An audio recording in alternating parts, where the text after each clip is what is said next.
Okay, बिस्मिल्लाहिर्रहमानिर्रहीम। आप लोग भी जो है वो अल्लाह के नाम से शुरू किया करो ताकि सेम वही चीज़ों के कंटेंट पढ़ते हुए मुझे समझाने में आसानी हो और आप लोगों को समझने में आसानी हो। This thing you already knew. The only thing जो हमने यहाँ पर मेंशन की है वो यही है कि आपको गूगल क्लासरूम का मैं कोड याद करवा दूँ कि अगर आपने नहीं ज्वाइन किया तो आप कर सकें। ठीक है।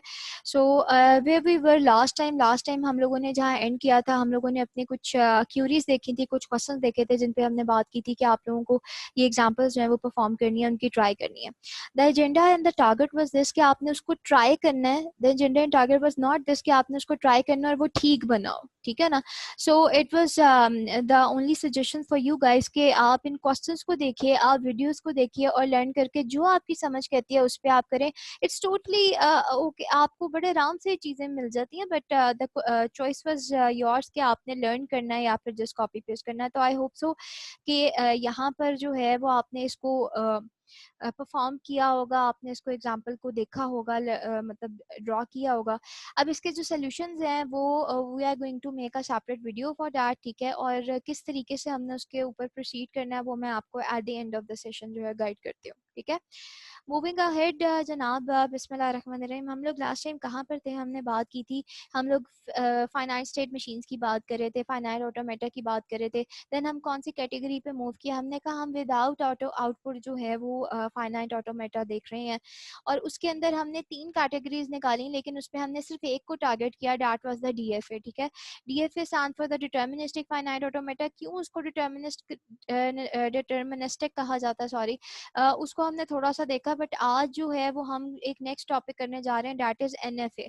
तो एनएफए के अंदर आपको वर्ड डिटर्मिनिस्टिक या डिटर्मिनिज्म का जो एग्जैक्ट मीनिंग है वो आज बड़े अच्छे से समझ आ जाएगा। ठीक है। अच्छा, तो यहाँ पर हमें basically what we are going to do, आज का जो एसेंशियल टॉपिक है वो आपका एनएफए होगा, लेकिन मीनवाइल हम डीएफए को साथ साथ जो है वो टच करते रहेंगे। ठीक है। अच्छा, so somehow we are going to recall some points. ठीक है। हमारे पास जो है वो एक, let me use my annotation ताकि आप लोगों को पता लगता रहे where we are right now. Okay जी, so we are going to talk about this determinism field. इसमें फॉर एग्जाम्पल हम क्या कह रहे हैं? अच्छा, प्रोसीजर क्या होगा मैं आपको पहले से बता दूं। ठीक है। प्रोसीजर कुछ ये होगा कि जिस तरीके से हमने फॉलो अप किया, अब तो आपको आइडिया हो गया होगा। हमने कुछ जो है वो टेक्निकल चीज़ें, कुछ मटेरियल काइंड ऑफ चीज़ें पहली 3-4 स्लाइड्स में गुजारनी है, और हम उसमें से समझने की कोशिश करेंगे। उसकी एक रीज़न है। ठीक है। उसकी रीज़न ये है ताकि हमारे पास जो वर्ड्स यूज़ होने हैं ना आगे, वो हमारे जहन में बैठ जाए। अगर आपको इससे समझ आ जाती है, वेरी वेल एंड गुड। अगर आपको इसमें कोई कंफ्यूजन रह जाती है तो that's totally fine. I am going to explain like as usual, हम जैसे कर रहे हैं इसको हम दोबारा से बड़े ही आसान वे में इन कॉन्सेप्ट्स को अगेन रिपीट करेंगे। ठीक है। तो अगर मैं आपकी ये स्लाइड गुजार देती हूँ और इसमें कोई ऐसा पॉइंट है जो आपको समझ में नहीं आया, जो कि होगा ऐसे, ठीक है, तो दैट्स टोटली फाइन, परेशान नहीं होना। ओके जी। सो डिटर्मिनिज्म की जब हम बात करते हैं, ठीक है ना, जिसको हम आगे मजीद देखेंगे, राइट नाउ हम सिर्फ इतना देखते हैं कि वो डिटर्मिनिज्म में क्या हमें एश्योरिटी मिलती है कि नहीं मिलती। This is what we are going to say. ठीक है। हम लोग जब डीएफए को रिकॉल कर रहे हैं, डीएफए का जो पहला कैरेक्टर है वो है ही D. D stand for the determinism. और डिटर्मिनिज्म की जब हम बात करते हैं तो हम कहते हैं क्या इसके अंदर हमारे पास एश्योरिटी होती है या नहीं होती। For example, what kind of assurity I am talking about, just recall कि हमारे पास जो है वो गिवन करंट स्टेट दी हुई है। ठीक है। करंट स्टेट पे हैं हम, which what ever current state, Q not है, ए है, जो भी आपने ली हुई है, एंड ध्यान से सुनना, and you we know what the next state will be. हमें पता है कि इस पर्टिकुलर स्टेट के बाद हमने नेक्स्ट कौन सी स्टेट पे जाना है। ऑफ कोर्स हमें we would be sure after getting our string, जो कि इनपुट स्ट्रिंग है, वहां से हमने अपना एक पहला पकड़ लेंगे स्ट्रिंग, और उसको बनाते हुए जब हमें डीएफए बना लेंगे तो हमें पता होता है कि फ्रॉम वन स्ट्रिंग हमने नेक्स्ट स्ट्रिंग पे कब कैसे मूव करना है। ठीक है। So we know what the next state will be on any particular input. This word is important. ठीक है। कोई खास किस्म की एक सॉरी, यहाँ पर जो है मिस प्रिंटिंग है, इट्स इनपुट। ठीक है। एक खास किस्म की हमारे पास जो है वो इनपुट में कोई सिंबल मिलता है, और उस इनपुट पे हमने एक स्टेट से दूसरी कौन सी स्टेट पे मूव करना है, इसका हमें पता होता है। इसको कहते हैं एश्योरिटी। ठीक है ना। तो डिटर्मिनिज्म का मतलब ये है अभी के लिए, ठीक हो गया। अच्छा, और दूसरी क्या पॉइंट है हमें डीएफए में, और क्या हमने पॉइंट देखा था कि हमारे पास यूनिक जो है वो नेक्स्ट स्टेट यहाँ पर होती है, unique next state, this is what you have to remember, ठीक है। It has only unique next state. ऐसा नहीं होता कि आई कैन से कि अच्छा oh I am on this state, ठीक है, तो मेरे पास क्या आया है, ए आया है, तो पता नहीं ए के लिए तो मेरा इसी से रास्ता यहाँ भी जा रहा है और मेरा इसी से ए के लिए रास्ता यहाँ भी जा रहा है, ये नहीं है हमारे पास। अगर इफ आई एम ऑन ए और ए चाहिए तो हमें पता होता है कि इस स्टेट से ए आने पर, पर्टिकुलर इनपुट आने पर जो है वो मैंने कौन सी स्टेट पे यूनिकली मूव करना है। मेरे पास यहाँ पे कोई रैंडमनेस नहीं होती, रैंडमली मूवमेंट नहीं होती कि चलो नहीं कुछ, चलो यहाँ चले जाते हैं वहां चले जाते हैं, ठीक है, अभी हम इस स्टेट पे हैं, चलो कल उस स्टेट पे चले जाएंगे या नेक्स्ट टाइम पे हम उस स्टेट पे चले जाएंगे। कोई एम्बिग्विटी नहीं होती, एम्बिग्विटी इस सेंस पे कि एक ही नाम की दो दो चीजें नहीं होती। जैसे मैंने अभी आपको बताया कि ए स्टेट से हमें पता होता है कि एक पर्टिकुलर स्टेट, पर्टिकुलर इनपुट के अगेंस्ट हमने कौन सी स्पेसिफिक स्टेट पर, नेक्स्ट स्टेट हमारी क्या होगी, कौन सी स्पेसिफिक स्टेट पे मूव करना है। तो there is no ambiguity, no choices I have, ठीक है। चॉइसेस से भी यहाँ से यही मुराद है कि I don't have multiple choices कि अच्छा यहाँ नहीं तो यहाँ मूव कर जाऊँ, no, I I am very much sure कि this is my particular input and on the basis of this input on what next state I have to move, ठीक है। तो that's why I am saying कि that is so simple and easy to design and already हम इसको जो है वो learn कर चुके हैं। तो DFA is not any you know tough thing for now। अच्छा जी, अभी के लिए इतना रखते हैं। अब हमने देखा कि यार एक चीज होती है NFA, ठीक हो गया। अच्छा, NFA है तो NFA को हम क्या बोल सकते हैं, NFA को हम NDFA भी बोल सकते हैं, ठीक है ना। NFA को तो हम NDFA भी बोल सकते हैं, यू ऑल न्यू डैट, ठीक है, लिखा हुआ था हमने। अच्छा, NFA में जो ये N है ये वर्ड आपका किससे स्टैंड होता है, नॉन से। जिस तरह DFA स्टैंड फॉर डिटर्मिनिज्म या डिटर्मिनिस्टिक फाइनाइट ऑटोमेटा, तो N जो लेटर है वो आपको नॉन की ऑप्शन दे देता है कि नॉन डिटर्मिनिज्म या फिर नॉन डिटर्मिनिस्टिक फाइनाइट ऑटोमेटा, ठीक है। तो मतलब वो तमाम क्वालिटीज जो मुझे डीएफए में डिटर्मिनिज्म होने की वजह से मिली थी वो डेफिनेटली मुझे यहाँ पर नॉन डिटर्मिनिज्म होने की वजह से नहीं मिलेंगी, ठीक है। Like for example I said के given the current state, for example अभी मुझे ये करंट स्टेट बताई भी है कि ओके तुम यहाँ पर हो।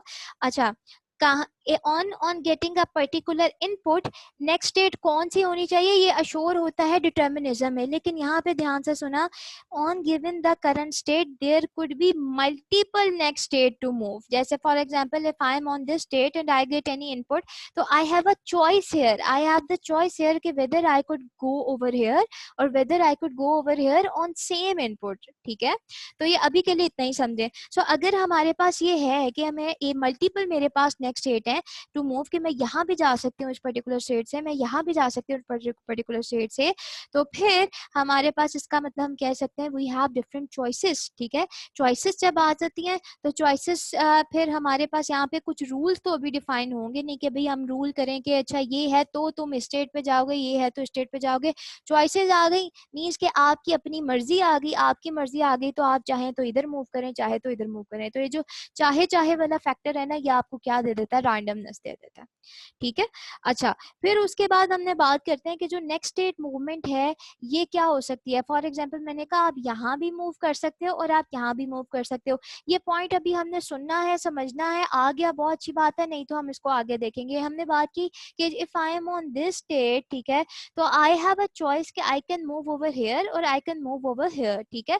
सो द नेक्स्ट स्टेट मूवमेंट जो है वो क्या हो सकती है, साइमल्टेनियसली भी डन हो सकती है कि पहले यहाँ चला जाए फिर नेक्स्ट टाइम यहाँ चला जाए, या फिर पैरेलल भी डन हो सकती है कि आप एक साथ जो है वो नेक्स्ट स्टेट पे मूव कर रहे हो। अजीब सी बात है लेकिन चलो इसको हम अभी देख लेते हैं। अच्छा, यहाँ पर जो है वो आपको एक एप्सिलॉन का जो है वो लेटर मिलता है, ये ई का जो साइन है, एप्सिलॉन का जो साइन है, ठीक है ना। ये क्या शो करवाता है, ये आपकी एम्प्टी स्ट्रिंग को शो करवाता है, ठीक है। क्या डीएफए में हमारे पास कुछ ऐसी थी कि एम्प्टी स्ट्रिंग है, कुछ चलो कोई मूव ना भी लगा तो खैर है, नहीं हमें हर स्टेट पे मूव करना है, क्या ऐसी कोई चीज थी। चलो चलो इस स्टेट पे हमने कोई लेटर नहीं भी इनपुट सिंबल शो करवाया, चलो कह रहे हैं नहीं, हमने हर स्टेट पे जितने पॉसिबल मेरे पास इनपुट सिंबल्स हैं उन तमाम की हमने मूवमेंट शो करवानी है, उस तमाम के रिस्पॉन्सेज शो करवाने हैं, ठीक है। तो एप्सिलॉन का क्या मतलब होता है यहाँ पर कि एम्प्टी स्ट्रिंग भी आपका एनएफए जो है वो एक्सेप्ट कर सकता है। तो ये चीज़ हमारी डीएफए में नहीं थी, तो एनएफए में हमें यहाँ पर मिलती है कि we can also accept an empty string as well, ठीक है। तो होपफुली इस पर्टिकुलर में सिर्फ इतनी सी ही बात कही गई थी, आई होप सो आपको समझ में आई हो। अगर हम नेक्स्ट पे मूव करें अपनी, ओके सो नेक्स्ट पे मूव करें तो एक जर्नल हम क्या देख लेते हैं, फॉर्मल डेफिनेशन देख लेते हैं किसकी, डीएफए की, ठीक है, सॉरी एन एनडीएफए की। So let me before moving on this example हमें कुछ जर्नल देखनी है, तो यहाँ से हम जो है वो व्हाइट बोर्ड पे मूव कर जाते हैं। चलें जी। So over here what I can adjust, तो अगर आप देखो तो हम एक अभी फॉर्मल डेफिनेशन को ही रिपीट कर रहे हैं अपने एनएफए की, ठीक है। सो लेट्स सपोज के आई have a simple state over here, ठीक है, that state is named a, ठीक है।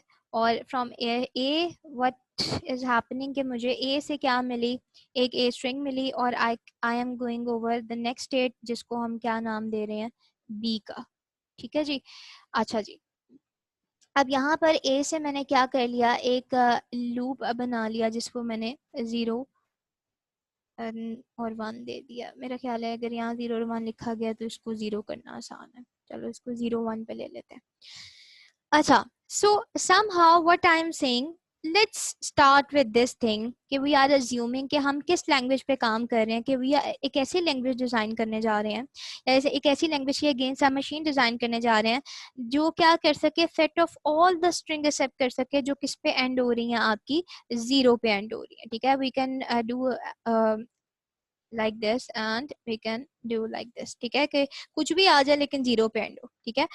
अच्छा, अगर हम देखें तो इस स्टेट को अगर हम यहाँ से देखें तो उसका हम डिजाइनिंग कुछ ऐसी कर सकते हैं। अगर हम यहाँ पे सिर्फ इसको देखें, ठीक है ना, तो इससे हमें ये पता लग रहा है कि ओके यार कुछ ऐसी लैंग्वेज बन रही है जो समहाउ, क्योंकि यहाँ से 0 निकल रहा है और 0 फाइनल स्टेट पे जा रही है और उसके बाद आगे कुछ नहीं हो रहा, तो हम ये कह सकते हैं कि अच्छा भी 0 पे एंड हो रही है। यहाँ पे जरा कुछ पॉइंट्स हमने नोट करने हैं। इसकी क्या कैसे पता लगा कि ये 0 पे हो रहा है, एक तो हमें पहली चीज ये पता लगी, इसकी फाइनल स्टेट देखकर हमें कंफर्म हो रहा है कि अच्छा भाई ठीक है कि समहाउ फाइनल स्टेट भी है और फाइनल स्टेट पे 0 एंड हो रहा है, तो चलो ये 0 पे एंड हो सकती है, ठीक है। अच्छा, क्या इस इमेज को देखकर हमें कुछ अजीब सा लग रहा है, like can we figure out the difference between DFA with it, ठीक है। फॉर एग्जांपल 0 मिलने पे मेरे पास फॉर एक स्टेट में से, let me change the colour, if I am on this A state, ठीक है, तो 0 मिलने पर क्या हो रहा है, मुझे मल्टीपल स्टेट्स मिल रही हैं। Like if I am on a state A, 0 आता है तो I can go over here as well and I can self loop over A as well, ठीक है। तो यहाँ पर 0 मिलने पे मुझे क्या मिल रहा है, एक मल्टीपल नेक्स्ट स्टेट मिल रही हैं। अच्छा, और क्या मैं यहाँ पर देख सकती हूँ डिफरेंस जो भी जो मुझे डीएफए से दिख रहा है, वो ये है कि बी के आने पर, क्योंकि हम हमारा तो ये फाइनल स्टेट है, लेकिन हर स्टेट पे रिमेंबर हमने हर चीज को मेंशन करना होता है, तो बी के आने पर हमने मजीद मेंशन नहीं किया कुछ भी यहाँ पर। तो कैन वी से कि क्या ये इवन कंप्लीट भी है या नहीं, ये सिर्फ रॉ फैक्ट है, ये रॉ है या ये इनकम्प्लीट है।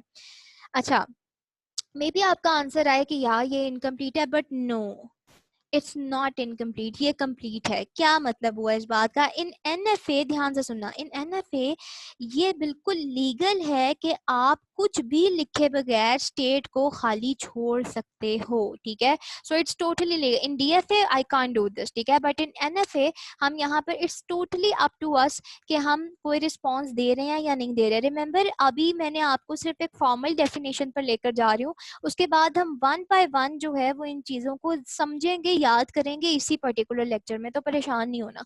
अभी कुछ फॉर्मल डेफिनेशंस हैं वो हमें गो थ्रू करनी है, उसके हिसाब से हम मूव कर रहे हैं, ठीक है जी। सो पहला पॉइंट मैंने आपको बोल दिया कि डिफरेंस फिगर आउट करने के चक्कर में कि हमारे पास एक तो 0 जैसे ही हमें मिल रहा है तो मल्टीपल स्टेट्स मिल रही हैं, बी के आने पर हमें मजीद मेंशन नहीं किया हुआ कुछ भी, तो ये इनकम्प्लीट नहीं है, ये स्टिल कंप्लीट है क्योंकि हम एनएफए पे हैं। तो इसका मतलब एनएफए पे ये लीगल है कि आप कुछ भी लिखे बगैर किसी भी स्टेट को खाली छोड़ सकते हो। मीन्स कि यहाँ से आप फॉर एग्जाम्पल इसका मतलब कोई भी स्टेट खाली छोड़ने का मतलब है कि यहाँ से आप आगे कहीं नहीं मूव कर रहे या अपने आप पे कहीं नहीं मूव कर रहे, तो दैट्स टोटली टोटली ओके, ठीक है। रिस्पॉन्स देना ना देना ये हमारी मर्जी है इन एनएफए में, ठीक है।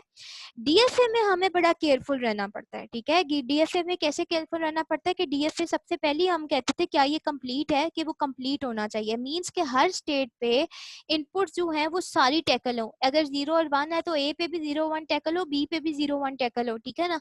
तो यहाँ पर अच्छा, तो और दूसरी बात ये कि एक ही पाथ हर स्टेट से एक ही पाथ निकलता हो हर सिंबल के लिए। ये ना हो जैसे ए है तो ए के लिए एक ही पाथ निकले 0 और एक ही पाथ निकले 1, जिसपे ये डिटर्मिनिस्टिक हो सके कि हमारे पास जो अब इस स्टेट से नेक्स्ट मूव है वो क्या होगा, ठीक है। लेकिन यहाँ पर हमारे पास थोड़ी सी चेंजिंग दिख रही है हमें चीजों के अंदर। अच्छा, सो लाइक डीएफए हम लोग क्या करते हैं, अपने एनएफए को भी बिल्कुल टिपिकली वैसे ही डिजाइन करते हैं। Let me move over my slides, resume करते हैं। So again this is the particular slide जिसकी हम बात कर रहे हैं, ठीक है जी। So like we are talking about के हमने फॉर्मल डेफिनेशन देखी है, लेकिन फर्स्ट हमने एक छोटी सी एग्जांपल देखी जो अपने व्हाइट बोर्ड भी बनाई है। That was the set of all strings that and with the zero. जो मैंने पॉइंट्स वहां पर मेंशन किए वो मैंने यहाँ पर आपको लिख कर दिए हैं, ठीक है। तो ये दीज वर द पॉइंट्स जो कि आप रीड कर लीजिएगा, ठीक है। फिगर आउट द डिफरेंस हमने देखा है, मल्टीपल नेक्स्ट स्टेट्स हमें मिल रही हैं 0 पे, तो देयर आर मल्टीपल थिंग्स जो हमारे पास आ रही हैं in the case of that particular example, ठीक है। अच्छा, अब अगर हम बात करें तो फॉर्मल डेफिनेशन एनडीएफए की क्या कहते हैं, this will be hopefully the 1 or 2 slide. उसके बाद हम अपने वे पे वापस आएंगे जिसमें हम अच्छे से समझना शुरू करेंगे वन बाय वन, ठीक है। सो इसको ये दिखाने का मकसद ये है कि आपके जहन में ये बैठ जाए कि ओके ठीक है, this is how we are going to move. Like DFA, हम एनडीएफए को भी क्या करते हैं, रिप्रेजेंट करते हैं with the help of 5 tuples, ठीक है। इन टपल्स को हम अभी देख रहे हैं लेकिन बाद में हम फिर से इस पे आएंगे, ठीक है जी। सो इस पे देखने वाली चीज क्या है, वो ये है जनाब के हमारे पास उसी तरीके से क्यू की वैल्यू है, ठीक है, जिसका मतलब है set of all states. There are multiple definition जो यहाँ पर भी लिखी है, लेकिन मैं आपको वही रिपीट करवाऊंगी जो मैंने आपको याद करवाई है ताकि आसानी रहे, ठीक है। क्यू देखो, ये यही 5 टपल्स क्या डीएफए में भी थी, हाँ जी थी, ठीक है। सो एनएफए में जब हम इन 5 टपल्स को डिफाइन करेंगे तो कैसे करेंगे, सेम है। क्यू का मतलब वहां भी सेट ऑफ ऑल स्टेट्स था, क्यू यहाँ भी सेट ऑफ ऑल स्टेट होगा। ये जो सिग्मा का साइन है ये वहां भी हमें इनपुट दे रहा था, यहाँ भी हमें इनपुट देगा, ठीक है। ये जो हमारे पास क्यू नॉट का साइन है ये वहां भी हमारे पास स्टार्टिंग स्टेट थी, यहाँ भी हमारे पास स्टार्टिंग स्टेट या इनिशियल स्टेट ही रहेगी। और ये जो एफ है ये क्या शो करवा रहा है, फाइनल स्टेट्स को, क्योंकि जाहिर सी बात है वहां भी एक से ज्यादा होती थी तो यहाँ भी एक से ज्यादा हो सकती हैं। अभी आप देखो कि मैंने क्या मिस कर दिया, एक मिस कर दिया, वो ये डेल का साइन है, ठीक है ना। डेल का साइन वी ऑलरेडी न्यू, ये ट्रांजिशन फंक्शन है। यहाँ पर आकर हम थोड़ी बहुत चेंजिंग करते हैं ट्रांजिशन फंक्शन की। ट्रांजिशन फंक्शन यहाँ पर ये कहता है, ट्रांजिशन फंक्शन कहता है कि भाई अगर आप यहाँ पर नोट करो, मुझे लिखना नहीं पड़ेगा, ठीक है। ट्रांजिशन फंक्शन क्या कहता है, this is the transition function, और वो कहता है वही पुरानी वाली चीज कि ऑन एवरी स्टेट, ठीक है ना, on every going to state, ठीक है, आपको क्या मिल रहा है, एक इनपुट सिंबल मिल रहा है। तो रिमेंबर वहां पर हम क्या लिखते थे, हम वहां पर लिखते थे क्योंकि उसके बाद हम इस मैपिंग कैसे होती थी कि हर स्टेट पे एक इनपुट सिंबल मिलने पर हम किसी दूसरी स्टेट पर जा रहे हैं। लेकिन यहाँ पर आपको क्या है लिखा हुआ है, यहाँ पर एक अजीब सी चीज लिखी हुई है जो कि अभी हम गुजार ही देंगे थोड़ा सा, बस एक टच देके। ये क्या लिखा हुआ है, 2Q लिखा हुआ है। ये क्या है, ये अभी तो हम नहीं बता सकते बड़े पूरे ध्यान से, लेकिन एक छोटा सा यहाँ पर एक हिंट दे दूं कि अभी रिमेंबर हमने पीछे डिस्कशन किया है कि एक स्टेट से हम मल्टीपल स्टेट पे भी मूव कर सकते हैं, तो हम इसकी बाइंडिंग इस तरीके से करेंगे, ठीक है। बाकी इस पे देखने की या समझने की कोई जरूरत नहीं है, क्योंकि एवरीथिंग जो हमने डीएफए में समझी थी वही यहाँ पर भी रिपीट हो रही है, ठीक है। और ग्राफिकल रिप्रेजेंटेशन भी यहाँ पर सेम है, उसी तरीके से वर्टिसेस, एजेस, इनिशियल, फाइनल सब सारा कुछ सेम है, ठीक है। सिर्फ कुछ हमारी चीजें चेंज होंगी। तो अभी जो मैंने पीछे चीज बनाई है, जो छोटा सा ए बी का मैंने स्ट्रक्चर बनाया है, उसको अगर देखो तो उसके लिहाज से मेरे पास क्या है, सॉरी ये उसके लिहाज से जो है वो हम अपनी क्यू को डिफाइन करें, यानी कि यहाँ पे क्यू है तो क्यू क्या है, सेट ऑफ ऑल स्टेट्स। तो मेरे पास सेट ऑफ ऑल स्टेट्स क्या है, ए है और बी है, तो मैंने यहाँ पर ये लिख दिया, ठीक है। उसके बाद क्या आता है, मेरा सिग्मा आता है। सिग्मा मींस कि मेरा इनपुट सिंबल क्या है, तो मैंने वहां पे 0 और 1 सिंबल यूज किए, तो बिल्कुल डीएफए की तरह मैंने यहाँ पर वो भी लिख दिया, ठीक है। अच्छा, फिर उसके बाद क्या आता है, क्यू नॉट आता है, यानी कि इनिशियल स्टेट क्या है, तो इनिशियल हमने ए से शुरू की थी तो यहाँ पर हमने ए लिख दिया। फिर हमने फाइनल स्टेट्स अपनी लिखी, तो फाइनल स्टेट्स जो है वो मेरी क्या थी, फाइनल स्टेट एक से ज्यादा भी हो सकती है, लेकिन फिलहाल इस डायग्राम में मेरे पास एक ही स्टेट थी, दैट वाज बी, क्योंकि एक से ज्यादा हो सकती है इसलिए मैंने आपको लास्ट टाइम भी बताया था, मैं सेट की फॉर्म में लिख रही हूँ। ठीक है, अब पीछे रह गया एक ट्रांजिशन फंक्शन, छोटी सी चीज हम करते हैं, ठीक है, समझ आ गई तो वेल एंड गुड, नहीं आई तो हम इसको रिपीट नहीं करेंगे, क्योंकि हम अपनी एक्चुअल डिफरेंट उस पे थ्योरेटिकल चीज पे जाएंगे। लेट्स सपोज कि मेरे पास स्टेट्स कितनी थी, तो कहने का अभी बताने का मकसद क्या है यहाँ पर, सिर्फ आपने ये याद रखना है कि डीएफए में मैं ट्रांजिशन फंक्शन किस तरीके से बनाती थी। मैं कहती थी कि जितने मेरे पास इनपुट सिंबल्स है ना, उतने आप क्या बना दो, यहाँ पर कॉलम बना दो, बिल्कुल ऐसे ही था। ठीक है, मैं अभी भी यही कह रही हूँ, कितने इनपुट सिंबल है मेरे पास, 0 है और 1 है, उतने मैंने क्या बना दिए, कॉलम बना दिए। इग्नोर दिस, ये लाइन एक्स्ट्रा लग गई है। ठीक है, अच्छा, और कितनी जितनी मेरे पास स्टेट्स आ रही हैं वो सारी हम क्या लिख देते हैं, यहाँ पे लिख देते हैं, ये ए आ गया और ये बी आ गया। ठीक है ना, तो हमारे पास ट्रांजिशन फंक्शन जो बनाने का तरीका है वो क्या है, सिमिलर है। अच्छा, सिर्फ एक यहाँ पर डिफरेंस आएगा, ए पे जब हमने मूव किया था, अगर हम वहां पे थोड़ा सा जाकर देखें, तो ए पे जब हमने मूव किया था तो हमारे पास पहले एक ही चॉइस होती थी, तो हमारे पास मल्टीपल चॉइस है। ए से अगर हमें पास 0 आता है तो हम ए से ए पे ही मूव कर रहे हैं और ए से बी पे भी मूव कर रहे हैं, दो चॉइसेस आ गई। ए पे अगर मुझे 1 मिलता है तो मेरे पास एक ही चॉइस है कि मैं कहाँ मूव